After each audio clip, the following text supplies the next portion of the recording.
Bienvenue sur le podcast du site media24.fr, le média indépendant d'information sur l'économie, l'environnement et les sciences.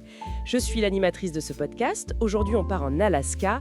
On va s'intéresser à un projet d'infrastructure assez hors norme, mené par une entreprise française. C'est un chantier qui pose pas mal de défis techniques, environnementaux, humains aussi, dans un milieu vraiment extrême. Pour en parler, j'accueille notre invité spécialiste des sciences pour media24.fr. Bonjour. Bonjour. Alors on va s'appuyer sur un article qui détaille ce projet. Il s'agit de refaire une route vraiment essentielle pour la petite ville de Haines. L'idée, c'est de comprendre un peu les enjeux. Pour commencer, où est-ce que ça se situe exactement ? On parle d'un contrat de 52 millions d'euros, c'est ça ? Pour 8 km, près de Haines, au sud-est de l'Alaska. Qu'est-ce qui fait que ce chantier est si particulier ? D'abord, c'est l'environnement lui-même, l'Alaska. Le sol, c'est en grande partie ce qu'on appelle le pergélisol. Ah oui ? C'est un sol qui est gelé en permanence sur plusieurs mètres de profondeur. Donc, construire là-dessus, c'est compliqué. Ça rend l'excavation difficile et surtout la stabilisation des fondations. J'imagine, oui. Et puis, c'est pas juste une petite réparation, hein. C'est une refonte complète. On élargit la route, on refait tout l'assainissement, on remblait. Il y a des travaux assez impressionnants comme installer 2 énormes conduites, presque 6 mètres sur 4,5, pour gérer les coulées de débris. Et même reconstruire entièrement un pont. Ah oui, carrément. Construire sur ce sol gelé, ça doit être un vrai défi technique. Et j'imagine que ça complique aussi la logistique et puis l'environnement. Ah oui, complètement. Déjà, la fenêtre de travail est très limitée. C'est d'avril à octobre en gros. Le reste de l'année, impossible. Le gel, la neige. Tout bloque. Et puis, il faut gérer l'équipe, 60 personnes, sur un site qui est quand même isolé. Il faut prévoir le logement, la nourriture. Tout sur place. Voilà. Et un point intéressant, c'est que Colas, leur filiale Colaska, produit les granulats, les enrobés, tout ça directement sur le chantier. Ça limite les transports, donc l'impact carbone aussi. D'accord. Et côté environnement, j'imagine qu'il y a une faune particulière ? Oui, bien sûr.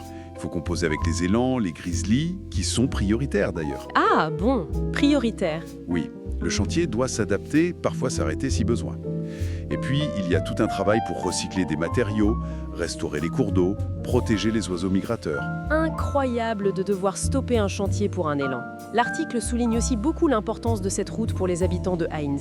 Oui, c'est absolument fondamental pour eux. C'est le seul accès terrestre qui relie Haines au reste du continent. La seule route. Oui. Sans elle, ils dépendent des ferries, des petits avions, mais en hiver, c'est pas toujours fiable.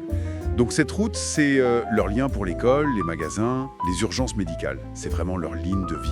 Sa réhabilitation est très attendue. Et puis, c'est aussi vu comme une opportunité pour l'emploi local.